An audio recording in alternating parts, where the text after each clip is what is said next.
welcome to Pluribus Unum's Fireside Chats. Not as good as FDR's, but hey, it's something.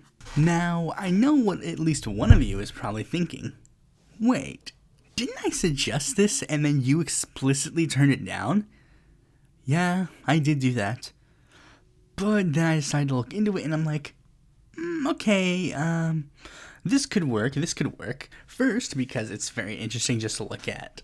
It was like the only continent that I didn't have like a very important election to talk about in that cycle.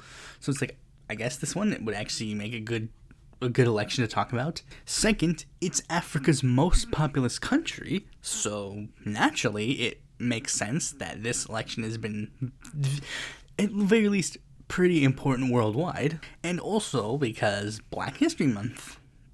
I didn't really have any other podcasts to celebrate it, so this would be one that would be interesting to talk about Black history, I guess.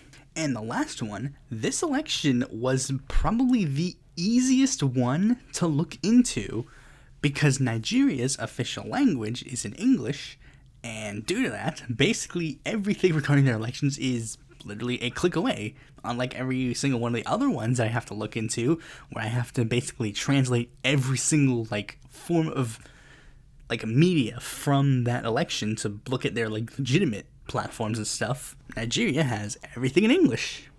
Me made the assumption that they didn't. I knew there was the stereotype of the Nigerian man that spoke with a thick accent, English, but I thought that was it was a secondary language, or maybe a situation like Canada where it was French and English is considered the national languages. And also due to the fact that it is the largest African nation, those two things combined make it so that basically everything about this election is readily available to look into for yourself. So yeah, that makes it a very interesting and easy election to look over. So yeah, with that out of the way, let's get right into the news. First, we're going to talk about something that was technically a holdover from the last episode that I should have done, but it is still somewhat prevalent today.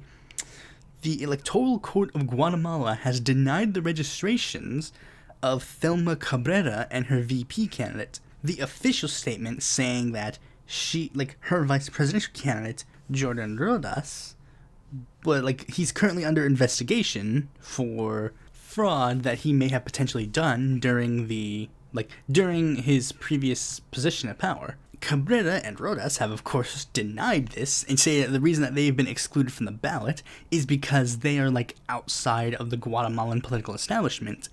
And as such, they're going to be fighting like heck to try and make sure that she will be on the ballot come June. Literally right after I say that the reason why this election is interesting is because there's so many candidates, they literally subtracted one of the candidates, and in fact, the most interesting of all the candidates. Now, for starters, I'm going to mention this. This story is 11 days old, and I am literally going to be the first and probably last person on LeftTube to even mention this. Because, unfortunately, they'd rather spend their time talking about whatever drama or whatever the heck is going on in, Brianna Joy Gray or Bill Maher or whoever the heck else. They're going to spend their time focusing on that rather than an actual important issue that is probably going to be way more impactful than anything they're talking about. But then when Thelma Cabrera gets back on the ballot and then wins, they're going to pretend that they were on her side the whole time. Also, let's not ignore the fact that this is a trend that has been happening for a while in Latin American countries, where the top left-wing candidate is basically unilaterally booted off the ballot, and then I guess nobody will talk about it unless they're relevant. Lula. When Lula was kicked off the ballot in 2018, everybody was talking about it because Michael Brooks had this huge obsession with Lula. When Evo Morales was booted off the ballot in a way in the 2019 coup, everybody was talking about it because Evo Morales had a huge connection with Bernie Sanders. But surprisingly, not a peep came out when Rafael Correa was booted off the ballot in the Ecuadorian presidential election. No peeps when Cristina Kirchner was booted off the ballot for the Argentinian presidential election. And of course, no words for Thelma Cabrera when she was booted off the ballot. Ignore the fact that their situations are very similar, very obviously connected to their politics and their notoriety. Like, literally, Correa and Kirchner are literally on the same level as Lula. Thelma Cabrera was basically touted in media outlets as, like, she will be the Guatemalan Evo Morales. But not a peep. They're not going to say anything. Because, again, they'd rather talk about their boring dramas so they can, like, smack talk Bill Maher some more. Yeah, because we really needed, like, the 15,000th segment about Bill Maher being tone deaf on politics. That's what we needed, because I sure as heck didn't know that Bill Maher is tone deaf. Now, let me explain why this is prevalent for her, like for Cabrera specifically, because here's the thing that, again, you're not going to hear from, like, big-name lefty sources or, like, mainstream media sources. You're not going to hear it from them.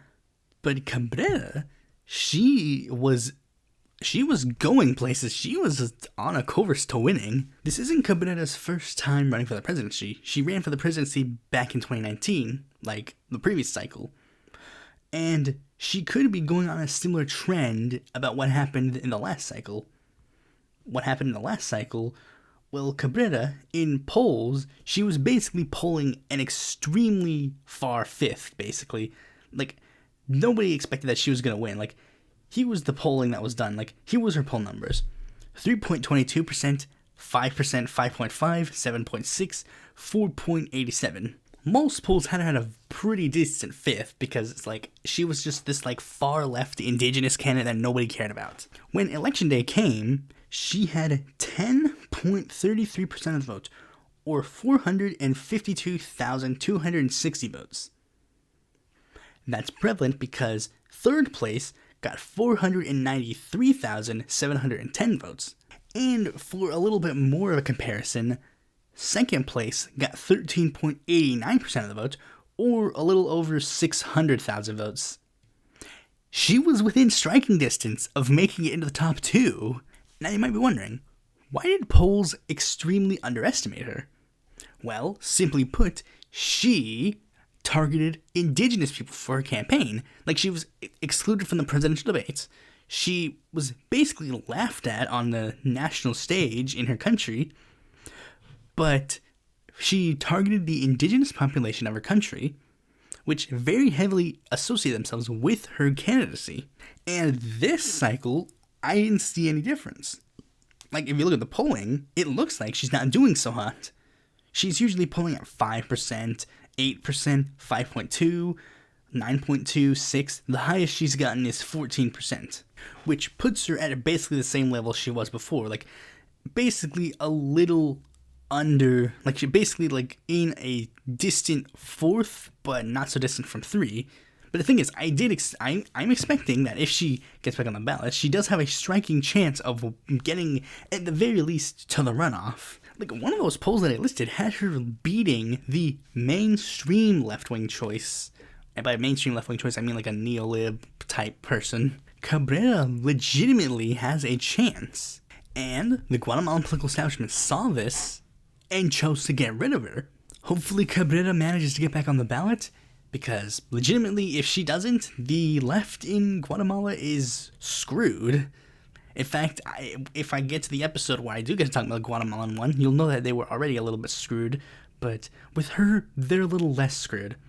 So anyway, speaking of screwed, Jair Bolsonaro, who has decided to apply for a 6-month tourist visa in the United States. It's basically no secret that he's only doing this so that he can avoid getting arrested back in his home country, as evidence is piling up that he will very much go to jail if he goes back there. I'm surprised he didn't intend to fully seek asylum. Like, I mean, I think they legitimately just wouldn't give him asylum, I guess just because they knew for a fact that his investigation would be 100% legitimate.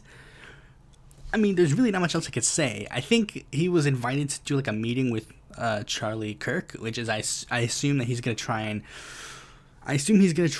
like, make a point to try and get, like, Brazilian Americans, or at the very least try to build up momentum so that he can try and get Trump to support Jair to do the coup, I guess. But again, there's really not much else I could say. So let's just move on to the next story because this is funny. Okay, so Dianne Feinstein, she's still apparently not officially announcing a retirement yet, but from what it's like, basically everybody has agreed that Feinstein's probably done. Like, she hasn't like officially announced her retirement, and I don't think she will for a little bit, but everybody's basically working on the assumption that she will retire. And I think her donors even know this, because she apparently has raised $600 in her campaign for 2024, because you still have to, because apparently the rules in the Senate, or like the House, like when you're running for an election, is that you have to immediately file for the next election just in case you do decide to seek re-election, because, you know, so they can track down your donations and stuff. But Feinstein has raised very little money, because I'm pretty sure a lot of the people have basically been working on the assumption that she either that she either was going to retire, or that due to the fact that Porter and Schiff have announced that they will be running, she's basically pushed into retirement now. And of course, Lee will probably be entering soon. I was sadly mistaken, and she didn't announce on the anniversary of Chisholm announcing for president, even though that really seemed like the only opportunity for her to announce. I think Lee is trying to be courteous to Feinstein. Like, that's the only other option I could think of, that her not announcing on Chisholm, announcing President Day. Like, that's the only reason I could think of, because, I mean, there's really no other reason that she shouldn't have announced on that day, especially considering that gives her the edge over Schiff. That would have, it's potentially eliminated Schiff running, because after, like, a woman of color and a woman of not color enters the race, at this point, like, Schiff announcing would just seem to be very much out of the, like, that would have been seen incredibly poorly. But since it's just Porter, he can still, like, work his way around. Now, that's the big interesting thing. Like, what is going to happen next? Like, I legitimately do not know what will happen next. Like, working off the assumption that Lee announces, she will either announce after Feinstein retires officially, or she will, like, announce soon, and then Feinstein will be forced to retire. And then, of course, Ro Khanna enters the mix, but Ro Khanna probably won't. Ro Khanna's basically made it clear that he won't run if Lee runs, which makes sense considering, for many reasons. Like again, entering after two women enter a race, like after two prominent women in your party enter a race, and then you enter the race afterwards, it will look optically bad. But also because Ro basically has no route he can go. Like, I mean, I guess he does technically have a route he can go, basically running as like a Silicon Valley type, but really, the only routes that exist in California are sort of ideological. You see, Schiff basically represents the moderate establishment type Democrat. Meanwhile, Porter represents, like, I guess sort of like the lib progressive, you know, someone like a Warren.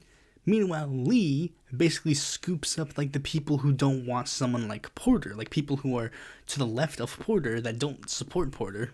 And Ro would not have any ideological room left. And you can't even do, like, the progressive capitalist thing, because all three of the progressives in the race are capitalists.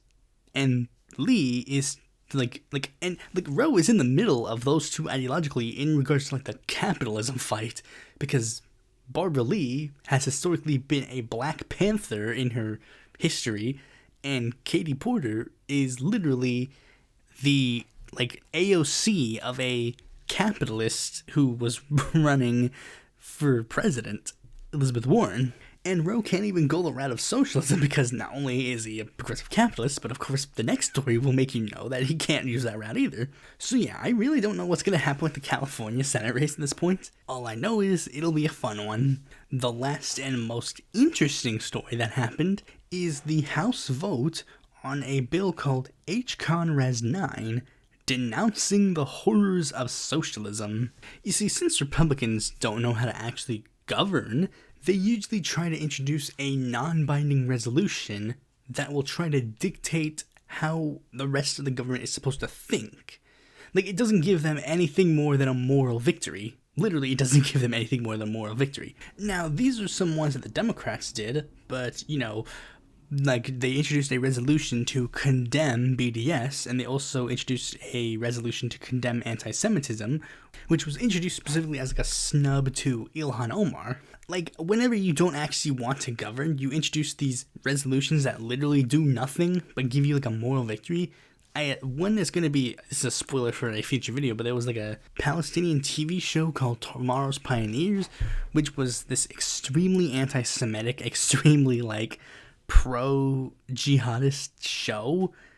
And then what happened is Joe Crowley and the Western media got like a little bit of wind of this and were like making this the big media storm. So Joe Crowley introduced a bill to condemn the show. It's like, but it can't really do anything about it. Like, the resolution is literally just there for a moral victory and nothing more. This bill was painted by Republicans as a way, like, we can finally get Democrats to disavow socialism, and then so that it can try to drive a wedge between the Democratic Socialists within Congress and the, like, non-Democratic Socialists in Congress. Even though the divide is already pretty prevalent. And again, this resolution would do literally nothing. There was no point in this resolution at all. It was literally just there to waste people's time.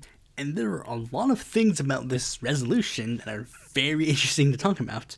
For starters, the resolution itself, you see, the resolution, like, it's been picked apart a lot. Like, apparently, one of the big things is that, like, I mean, from what I'm seeing, people are saying that the numbers that are in here, like, they say 100 million people worldwide have died because of socialism, and that between 15 million and 55 million people died in the Great Leap Forward in China, and that 10 million people were sent to gulags in Soviet Union. Apparently those numbers come from a little bit of an unreliable source that I guess overinflated the numbers. I don't remember exactly why people say the numbers are wrong, but also some of the stuff that they say in this is just not exactly true at all. For example, they say the implementation of socialism in Venezuela has turned a once prosperous nation into a failed state with the world's highest rate of inflation. Meanwhile, if you look at the actual data, you'll see that Hugo Chavez did amazing things for Venezuela, actually.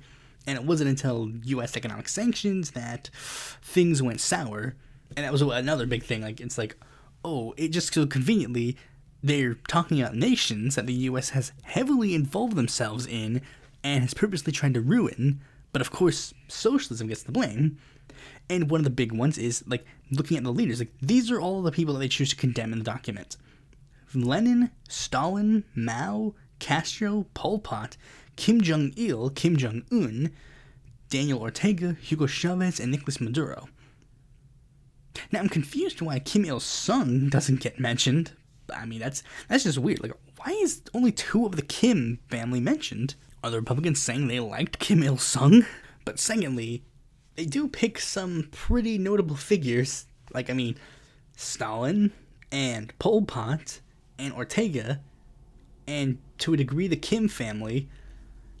I do see what people are saying. It's like they definitely, and of course they picked the big boogeymen, you know, Lenin, Mao, Castro, Chavez, and Maduro. Like, they picked the boogeymen, but the ones I mentioned later are the ones that I like. You know, Lenin's based, so's Castro, so's Chavez. Maduro, okay, he's a little mixed, and so's Mao, but, you know, they picked some people that are definitely, like, they lumped some of the, like, Ortega, Stalin, and Pol Pot. Like, and taking it on Twitter, like, you still are not really giving me anything to work with Stalin. Like, they keep trying to say, like, oh, Stalin's actually a good person. It's like, I still haven't seen it, bro. You've given me nothing to work with. And Pol Pot and Ortega, like, objectively, they're not good people. Like, and I know we still have tankies that are gonna, like, pretend that Ortega's based, but it's like, Ortega's not based at all. But anyways, like, that's what the bill is itself. Like, the bill itself, as you've seen, it's got, like, basically just nothingness. But I also want to give a little bit of an interesting thing about the opposition to this bill. You see, the opposition to this bill was, believe it or not, incredibly stupid. You see, since Democrats are overwhelmingly not socialists, they really had no, like, rebuttal to anything in this. Their only rebuttals just showed they fundamentally don't understand anything they're talking about. One of the biggest things for this bill was that Democrats kept saying throughout the entirety of this bill, I noticed that you didn't put Putin in this bill. Well, yeah, Putin isn't a socialist. He's not a communist or a socialist. Like, why would he be in this bill? It makes no sense. Like, yeah, Ortega's not a socialist either, but he says he is, so that's why he gets to be included. But Putin has never pretended he was a socialist, so why would he be in this bill at all? And that's literally one of their biggest rebuttals. Like, I noticed that Putin isn't in this bill. Another thing they said was that this bill simultaneously, like objectifies against Pol Pot and Norway. Norway isn't mentioned in this bill at all. Like, it explicitly names the socialist leaders they're decrying. It explicitly explains the leaders and the things that they're decrying, and then trying to paint that as the entirety of the socialist ideology. But that's because one of their main points of attack was that, like, and even this doesn't even necessarily work in this thing, because they say, like, one of their biggest points of attack was that this bill could potentially hurt Medicaid and Medicare, because those programs are painted as socialist to some people. Like, Republicans in the past painted these things as socialist, and they paint other policies like socialist as well.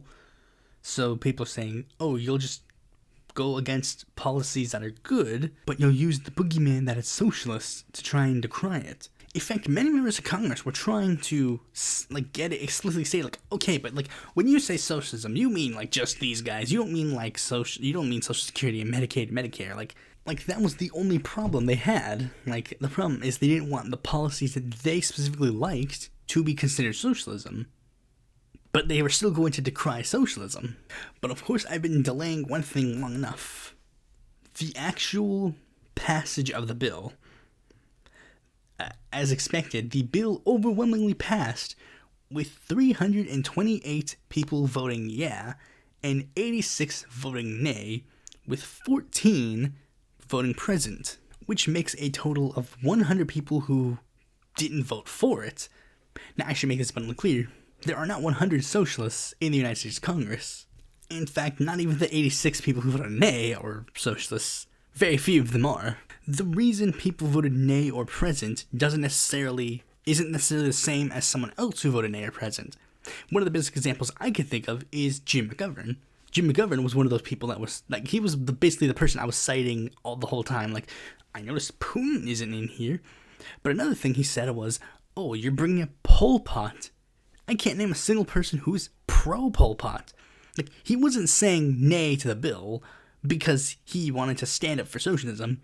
He wanted to say nay to the bill because he didn't want them to waste their time on this bill. And the present votes were, especially this, like, they were just people that were literally like, this bill is useless. I don't even want to waste time even acknowledging this bill. Now, I actually didn't have enough time to fully process this situation before it was voted on, but I was legitimately thinking to myself, like, debating with myself, like, okay, is this a litmus test vote? Because, again, it is a non-binding resolution that basically does nothing, but it's also a non-binding resolution that basically does nothing that denounces socialism, and I myself am a socialist, so it definitely does seem like I have to, at the very least, pay a little bit of attention to how people vote on this bill. But what will I accept? Like, will I only accept the nays, or is a present vote okay? And will I accept even a yeah? So what I basically came down to was, this isn't explicitly one that was like a make or break one. At least not for everybody, and we'll get to that in a bit. But basically what I decided to do was, nay is, of course, the correct answer, but a present can also be an accepted answer, because it's like, I'm not even going to waste my time acknowledging this as a legitimate bill. But I also saw, like, there could be a little bit of both things. Like, maybe there are people in a specifically, like, extremely left-wing constituency, or, like, an extremely left-wing bloc, but if they voted yeah, that could alienate them from their, like, entire constituency, and / or vice versa. Like, people who wouldn't be pressured to go one way, but, like, they wouldn't vote that way just because it would alienate them from the rest of their constituencies. And another one was, would this, like, a yay vote? Like, what if, hypothetically, a person that I liked did vote yeah to this bill? Even though I was, like, I'm pretty sure a majority of the people who I would like would not vote for this bill. I was like, but what if someone did vote for this bill? Is it an automatic disqualification, or do I give them some leniency? And I said, basically, case-by-case basis. So I've deliberated long enough. Let's just get into some of the people who voted and their votes. The first one I'll say is rather obvious. All of the socialist, or quote-unquote socialist members of Congress voted against it. Even the ones that are, like, weirdly affiliated with DSA, like Summer Lee and Danny K. Davis and Shadi Thanadar, actually voted nay on this. This is the proof that Shadi's a socialist. And while we're at it, the entire squad, even the non-socialist ones, Delia Ramirez and Ayanna Pressley, voted nay. 3 people on my website voted present: Jasmine Crockett, Teresa Legar-Fernandez, and Melanie Stansberry. Now you see, these 3 are sort of like squad adjacent. None of them are explicitly socialists, obviously. But I think they were like going to vote one way, but either because of like the broader association with the squad and / or their constituency might have compelled them to vote one way. Like, let's use Teresa Legar-Fernandez as an example. Like, let's say, hypothetically, she wanted to vote nay because she associates herself with a squad, and, you know, she owes a lot of her supports to AOC. But her race is considered a swing seat. At least it was the last cycle. So maybe she was compelled to just vote present so that she wouldn't be caught on record saying voting nay to this bill. That could be used in attack ads later. Voting present would give her the out to basically say, like, look, I felt that this resolution really didn't necessarily need to exist. A lot of those, like, weird, like, progressive sounding type people, like Kevin Mullen, Morgan McGarvey, Valerie Fushi, and Sydney Kamlager, Jill Takuda, like, they voted nay, surprisingly. Like, I expected them to be sort of in the route of voting yeah, like, especially Fushi, because she ran against a Democratic Socialist. But of course, it's not all sunshine and rainbows, because sadly, some of the people that I did support one way or another did vote yeah. So let's go over them. Okay, so first was Chris DeLuzio. He really was not a big loss. Like, I literally only endorsed him after he won, just because, like, I knew that a lot of people that in my circles liked him. But, you know, I didn't support him at all. Like, I didn't support him throughout his race. I didn't support him throughout anything. I really didn't do anything to support him. Like, he basically just, like, this is good, because this is, like, the era where it's like, okay, I'm starting to get a feel for this new Congress, so I know, like, which ones might be worth supporting in the future and which ones might not be supporting in the future. Like, now I'll probably give, like, a couple of those, like, safe, like lib-style progressives, like, a little bit of, I'll give them a second glance now, because it's like, alright, so clearly on this level, they do seem somewhat interesting. But some other ones, Andrea Salinas voted yeah. I mean, she was a Warren Dem, not necessarily that surprising. Sheila Cherflis McCormick voted yeah. She's from Florida, so I guess it makes sense, but, you know, it stinks. Jonathan Jackson voted yeah. Now this one's a very bit of a interesting one, considering his father, Jesse Jackson, was accused heavily of being a socialist during his presidential runs. I figured that he would, at the very least, be somewhat okay with socialism, especially considering his previous member of Congress, Bobby Rush, was a Marxist-Leninist early on in his career. But, of course, the biggest disappointment of them all, Ro Khanna voted yes to this bill as well. Very tragic, but again, I have to say, not that surprising. Like, Ro Khanna's, throughout his entire freaking political career, has identified himself as a progressive capitalist. Like, he's used that terminology specifically, and that pretty much showed. But I figured that at the very least, he would have voted present on this. But I guess he just needed to make it known, like, he does not support socialism. And one of the big things that people have been confused about with Ro is, like, but you're a 2-time socialist supporter. You supported Bernie Sanders in both of his runs. And it's like, there's one thing that's very interesting. It's like, he's not just a 2-time socialist supporter. He is like a 7-time socialist supporter, because he's endorsed more socialists before. He's endorsed Cori Bush, Kenyella Ng, Levi Sanders, Rashida Tlaib, and I know it was like the weird like half endorsement, like dual endorsement, but he also endorsed AOC. And I'm talking about in their first runs. Like, I'm not even talking about like re-election bids. Like, their first runs, he's endorsed them. And those are the ones that I have verified. Like, those are like the actual sources that I can verify right now. Like, if I looked deeper, I guarantee I could probably find more. But I guess one of the big things you gotta know is like, do I remove them? Do I keep them on? And the fact of the matter is, I kept Roe on only because Roe has a record. But like, I mean, this is added to the list of reasons why Roe's a little sussy. But you know, the ones that don't have a record that I can point to, like the new freshmen, I remove them, like, because I got no time for them. So yeah, with all that out of the way, let's finally get into the main topic of this video. I do kind of hope that the main topic moves forward and has almost as much time as everything up to this point, because, oh boy, like, I didn't know that I'd have, like, legitimately that much to say about the news stories.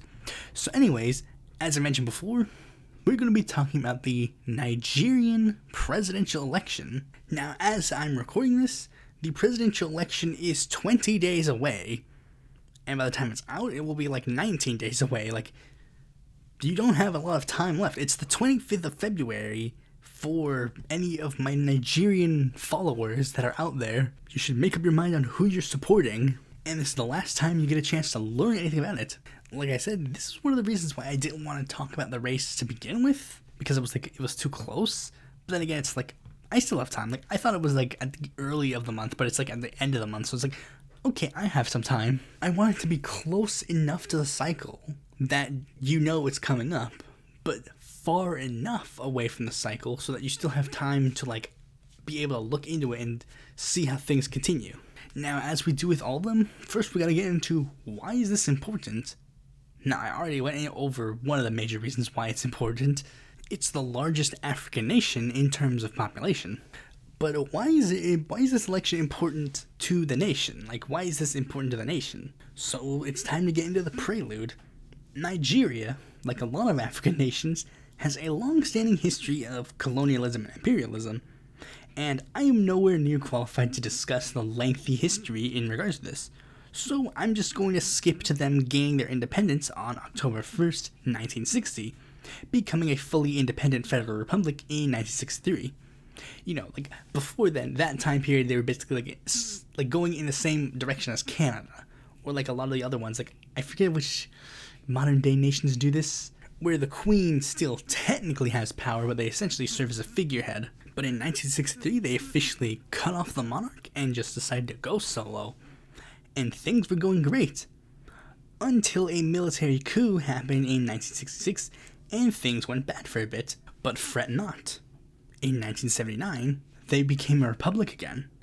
But then in 1983, a new military dictatorship happened, which lasted until 1999, when a new republic was formed, and this is the republic that Nigerians live under today.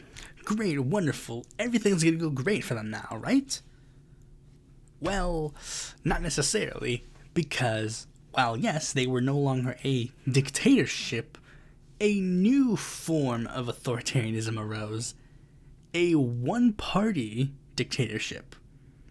A party known as the People's Democratic Party, becoming one of the major political forces outside of the military, would essentially consolidate power for their own from 1999 to 2015. Now, that in and of itself is not necessarily a bad thing, because parties can consolidate power through democratic means.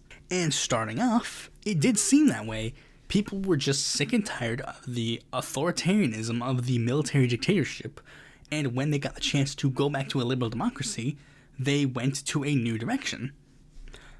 But pretty soon, things started shifting, and it became pretty clear that the PDP just didn't want to let go of power. No example is more prominent than the 2007 election. Let me just tell you the results and you'll see what I mean. The PDP candidate got 69.6% of the vote. Nice. And his nearest opponent got 18.66% of the votes. Now, the results itself probably indicate something wrong, because as I said before, like, if the numbers are reasonable, then it's fine. Like, if it was like 60-40, then it makes sense. But when the results are literally like almost 70 and not even 20, it does look very suspect. But also this came with accusations of vote buying and such. But it wasn't it wasn't like they were buying the vote machine, just like click button, we become president forever. Even though they technically could have, like, it is a fact that, like, I mean, as I said, they have a history of military coups and dictatorships. So it could have went on, and they could have just controlled the nation with an iron fist. But there was still enough democratic means in Nigeria that they could still be voted out. And soon enough, they did get voted out. However, the problem was that led to, in a way, another form of dictatorship. In 2015, Muhammadu Buhari was elected to be the new president of Nigeria. However, this was not his first stint as leader of Nigeria. He was also their leader from 1983 to 1985. If one of those numbers is familiar to you, yes, this was during one of the Nigerian stints of military dictatorship. But hey, things were different. Just because he served as a military dictator at one point doesn't mean that he would govern as if he still was one in a liberal democratic society. So what did he do in his stint as leader of Nigeria? Well, he basically formed his own cult of personality ideology called Buharism. Basically a generic authoritarian right-wing ideology. But what were some actual things that he did? Well, first, I guess we should start off with some good things, quote-unquote. Pushing for stronger infrastructure. Pushing for more agricultural industries. And, at least for his base, pushing against violent movements like pirates, terrorists, and gangs. But the thing is, much like every authoritarian right-winger, they don't really do a lot of good things. And then in 50 years, you'll have somebody on the internet say, well, at least they did something about infrastructure. That makes up for all the bad things they did, apparently. But what are said bad things that people in 50 years will pretend didn't happen or were a small part of their thing? Well, first of all, he has basically abandoned every single area of the country outside of the Northeast, which is the area that voted for him the most, where his most diehard base is. His push against violence also expanded to non-violent movements, such as in 2020 when he sent the police to quell protesters against a corrupt police movement called the Special Anti-Robbery Squadron in what is now called the Lekki Massacre. 30 died and 55 were injured, and one that Westerners might know a lot was when he had an almost year-long ban of Twitter in Nigeria. Like, for almost one whole year, Nigerians were not allowed to go on Twitter. The reason being was that Twitter banned him because he threatened to commit genocide against the Igbo people of southeast Nigeria. So, I mean, I'm pretty sure the Westerners thought that it was like, haha, funny, they banned Twitter in their country. But then it's like, oh, the reason why they banned Twitter is because their leader threatened genocide. Not really a good sign, honestly. But that was all the prelude. Now let's get into the actual campaign. Now, as I said before, this campaign has a lot of information readily available. Like, you see, for the most part, for the ones where I have to talk about the issues, I have to make some assumptions based on how the campaign is. But for the reasons I said earlier in the episode, basically every single issue of the campaign is laid out in plain English for everybody to see. There are around 7 major issues that is facing Nigeria during their upcoming election, most of which we should probably have some form of understanding on. First, corruption. Corruption is usually a big issue in Nigeria, and it has been, especially recently, since Buhari campaigned as this super big, I am against corruption, and then became corrupt. It's a tale as old as time. The anti-corruption politician becomes corrupt. The next one is the economy. Nigeria already had a very difficult economic time, but it was worsened heavily thanks to the COVID-19 pandemic and the Ukrainian war. So candidates are being asked about their positions on that as well. Education.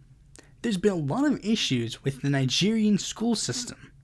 Conflicts with the academic staff union of universities, closures due to COVID, and kidnapping of school children has made this a very top priority. Infrastructure.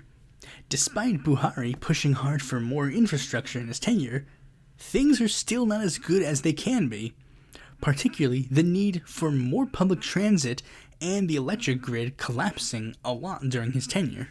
Security policy. We went over a bit before, but this is a typical one that we kind of know. Some people are arguing that the security policies are too harsh, and that's what's causing a rise in violence. But there are some people arguing it's too lax, and we need to be harsher. And by we, I mean Nigerians. Next are differences, whether they be regional, ethnic, or religious. We all generally understand the concept, and I know, specifically for Nigeria, it may be difficult to understand, but, yes, there are a lot of differences between different regions, ethnicities, and religions that are very much being appointed and being part of, a major conflict. And the last major one is social progress.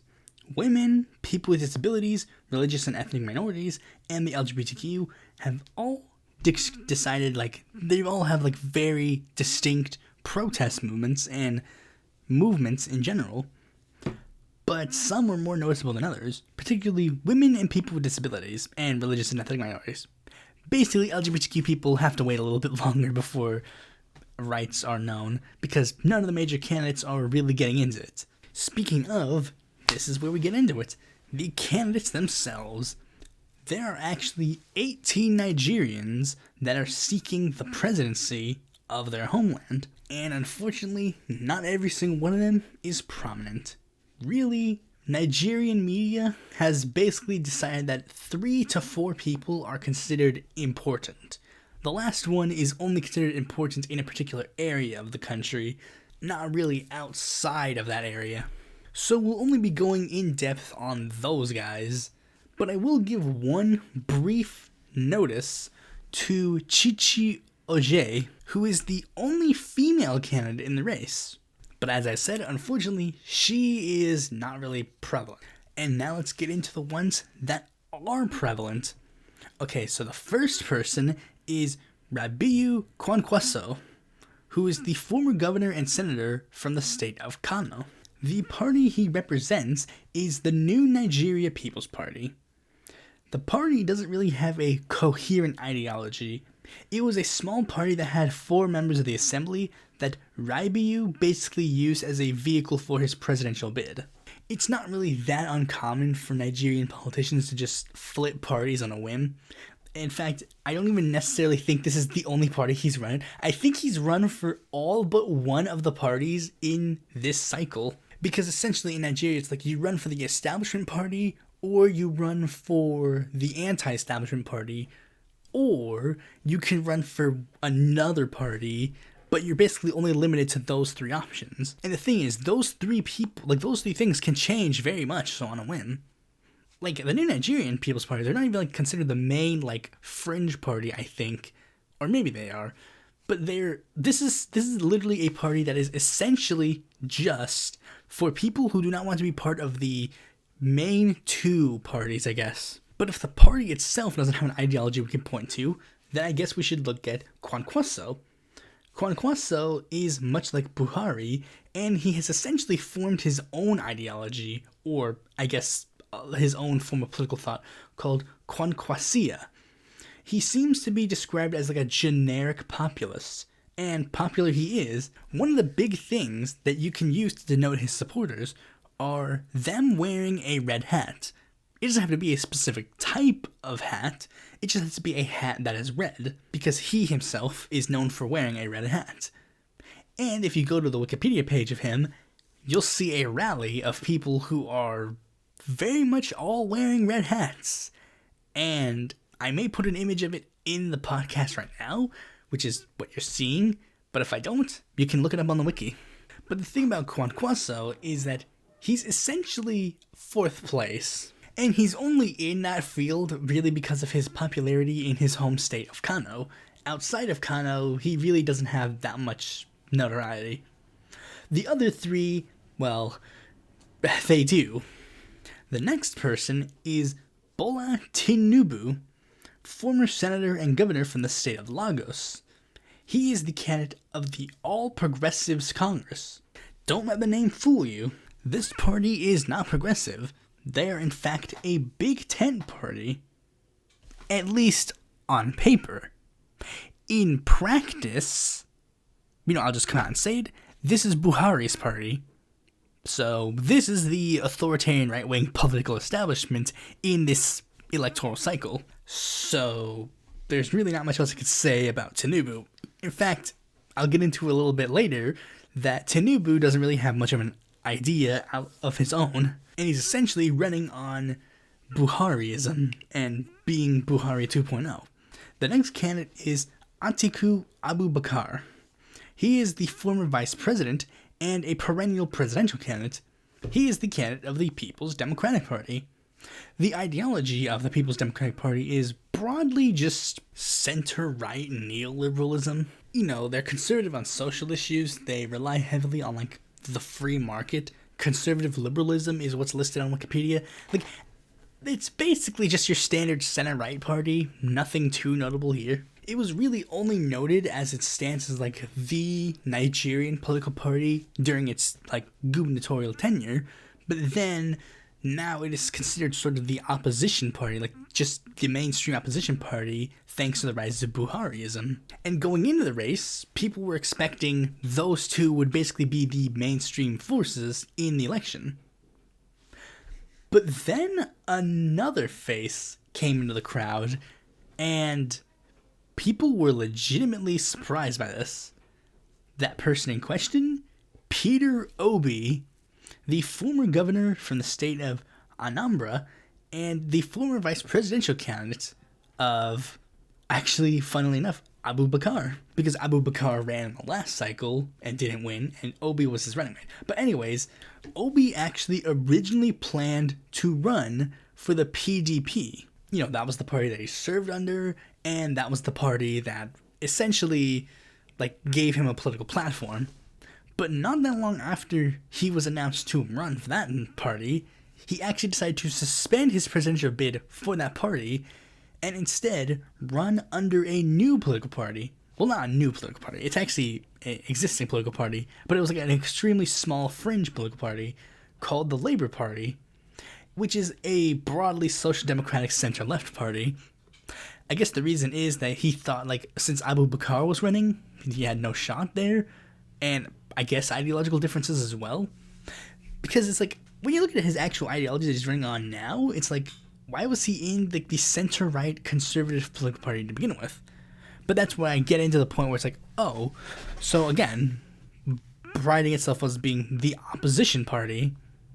Speaking of that platform, he's the only one I'm actually going to get into because he, very notably, released a 72-page manifesto that I am very much going to try and put in the description this time. I know I say this sometimes. I'll put it in the description, and then come the episode, I forgot to put the thing in the description. But this I will legitimately try to put in the description because, as I said, since Nigerian's main language is English, you guys have no excuse not to read it. What I will read to you are his 7 major priorities with small addendums to explain or give context to how he plans to address the issues that I mentioned above.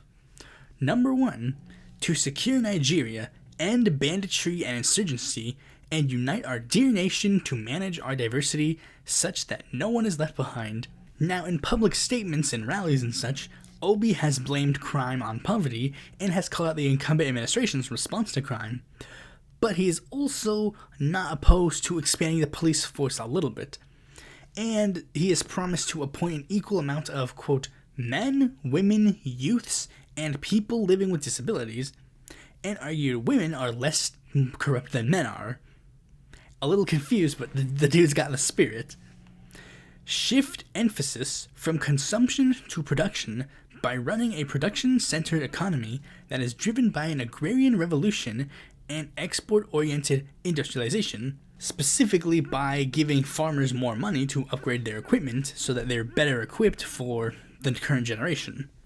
Restructure the polity through the effective legal and institutional reforms to entrench the rule of law, aggressively fight corruption, reduce cost of governance, and establish an honest and efficient civil service, specifically by creating an office of special counsel to manage this kind of stuff. Leapfrog Nigeria into the fourth industrial revolution through the application of science and technology innovations to create a digital economy. Build expansive and world-class infrastructure for efficient power supply, rail, road, and air transportation, and pipeline network through integrated public-private partnerships and entrepreneurial public sector governance. Planning to form a National Transport Commission to push for more public transport and regulate it. Enhance the human capital of Nigerian youth for productivity and global competitiveness through investment in world-class scholarship and research, quality healthcare, and entrepreneurship and education. He particularly plans to take the funding from fuel subsidies and shift it to education. Conduct an Afrocentric diplomacy that protects the right of Nigerian citizens above and advances the economic interests of Nigerians and Nigerian businesses in a changing world. Now, if that platform and the party didn't indicate anything, Obi is very much also a populist candidate and has become particularly popular amongst the youth, who have actually decided to coin a political term called the Obi-Dients to signify that they support him. Ironic, the group that is supposed to be the most rebellious and confronting of the political system of the country are literally identifying themselves with a name that is a pun on the word that is literally supposed to be the least rebellious word you could think of. I mean, it's a pretty good joke, I guess. So anyways, now let's move on to some events that happened during the election. Okay, so, one thing that happened was that there was actually a lie spread on social media that Obi had dropped out of the race. And that is categorically untrue. And it was likely spread by the Tinubu candidacies. Now, why do I point the finger at Tinubu especially? You'll see why in a second. Another thing that happened during the thing was that there were plans for at least 4 presidential candidate forums, each of which you can find online and watch for yourself. 3 were slated to be for the major candidates, the 4 people I mentioned in this video, and then 1 was slated to be for a couple of the larger small candidates. One of the major candidate ones was just canceled outright, but another interesting thing is that if you go to the Wikipedia page or look at the videos, you'll notice that Tinubu, despite the fact that he represents the party that has the most to lose, has showed up to literally none of the candidate forums. We'll come back to that in a second, but why don't we shift over to polling? Polling is interesting for this race because there aren't that many polls that have been conducted, but the ones that have been conducted show some really weird things, and they show something that for to use an overused term are very interesting. Okay, so first they're divided into 2 sections. One is polling by candidates, and one is polling by states. Now, you'll see why I'm dividing it up in a second, but first let's go over to the candidate polling. You see, if you go to the candidate polling, Obi is the largest polling candidate in all 3 of the polls. One poll that was sponsored by Bloomberg showed that he had 72% of the vote, but I attribute that to Western bias, to be honest. The other ones show a more reasonable number, like him in the 40s and then his closest opponent in the 30s. But it's again, he's still winning in the polls. Though again, you need to be weary. It's are the polls over polling people that love Obi? 72% of people voting Obi? That's a bit of a stretch. But I think the reason why it's explained that way can be explained with the next form of polling. States. You see, polling by states if you pull that out of the states, you'll see that there are like some candidates that just have a natural advantage in certain states. And what probably happened is that when you poll people, like what they did for the last polls was like they probably just went to one particular state in Nigeria and then asked them, who do you support? And that is why Obi had such a large support, because they probably went to an Obi-centric area. Meanwhile, this one goes nationwide and looks over specific states to see which states have specific areas that lean towards one candidate or the other. There are 2 polls of this variety that have been conducted. One is by the Nigerian newspaper This Day, and the other one is by SBM Intelligence. We'll start with SBM first. Their polls show Tinubu with 13 states, Abu Bakar with 12 states, Obi with 9 states, and 3 states were considered too close to call, so they didn't even publish what the results are. Now, This Day showed Abu Bakar with 11 states, Tinubu with 9 states, Obi with 8 states, ties in 7 states, and Kwankwanso with 1, and the Capital District was, I don't know, they didn't list it, they just didn't post any results. And for the ties, 2 of which were Obi versus Abu Bakar, and 5 were Tinubu versus Abu Bakar. Now, the latter ones I actually find more interesting. I only brought that up not because like they don't have like an electoral college system, so it's not really that important. The only reason why I brought it up is because it's interesting just to see like certain areas voting a certain way. I think that's the only reason why political maps are like really popular on the internet, because it's like if you actually look at political maps, they're not really that important, really, because unlike the United States, we don't have the rest of the world doesn't really have a map-based political system. Like, it's not like if they get a certain amount of votes in a certain district, they will win. But, like, it's just interesting to see how people in certain areas would vote in certain ways. Now, what I like about this is that it also shows which candidates won those states in the last cycle. So it's good to compare and contrast to see how tides are shifting. And what you see is that there are very few flips. Like, there are very few areas that flip in their support. Especially not to the APC. The support is mostly between the areas that voted for Abu Bakar last time and some of them flipping to vote for Obi, which again makes sense. He was a former member of the party, so it makes sense that he could viably take support from an area that loves that party. And the areas that he's not immediately winning in, he actually is in striking distance of winning. So Obi actually does have a road to victory. Meanwhile, the remaining 3 candidacies really don't have a path to victory. Like, for example, Kwankwanso, he really, like I said, Kano is the only state that he's been seen winning in. So there really is no way he can win. Momentum is very heavily in Obi's wing, so it's hard to see people in Obi-centered districts go to someone else. Tinubu cannot make gains in areas that went to another candidate in the last cycle. He has flipped 1 seat in a hypothetical scenario, but that's it. He can't make any other grounds because, like I said, his party is mostly focused within the Northeast. And Abu Bakar, like, sadly, he just does not have the momentum behind him. It's all around Obi now. But like I said, they don't have like a place where it's like he has to win certain states to win the race. He really just needs to win the most votes. And people say like that isn't the problem. Like they legitimately do believe, like a lot of people do legitimately believe Obi does probably have the best chance of winning. But the problem is not that he has the chance of winning, because they think like Obi can win. The issue is, will Nigeria let him win? For example, like if he was winning in a lot of states, it would seem unlikely that the race was rigged for him or anything of the sort. But since his support is very evenly spread, mostly within areas that are already backing another candidate, it does look like there could be, like it could be easy to rig it against him. Like notice how Tinubu is not putting any effort into campaigning, despite the fact that he is the incumbent administration. Like, despite the fact that he is literally the candidate of the incumbent administration, he's basically been a recluse the entire cycle. Obi is the candidate that's putting in the work, so they're like, logistically, Obi should be the one that is winning, But even in these areas that we're seeing, Tinubu is seemingly winning, at the very least, if you look at state-wise. This has even gotten to the point where people are saying, like, legitimately, if Obi was running in any other country, he'd be winning by a landslide. But since he's in Nigeria, there's a chance that he will not win.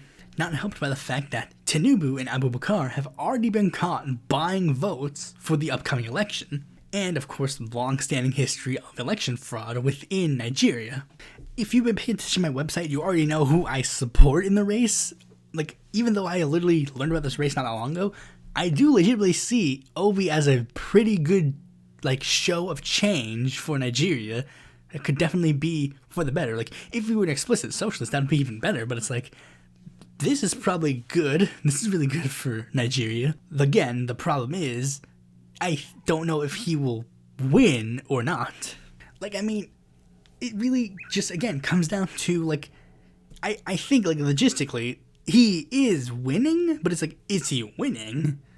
I don't know how to describe it. Like, again, literally, if he were in a country that I had more faith in their democracy, then I'd probably be more believing that he would win. Like, if he does win, legitimately, congratulations, 100%. But of course, they're going to be putting all the hurdles in the place. Like, as I said, like, they're already putting in effort to just basically delegitimize Obi any chance they could get. So yeah, hopefully Obi manages to pull through and Nigeria gets to be the most obedient country of them all. Thanks for watching this video. Be sure to like, comment, share, and subscribe, and click the bell to notify when a future video of mine comes out. And if you're interested in more content from me, you can go to my website, follow me on Twitter, join my Discord, or consider supporting me on Patreon.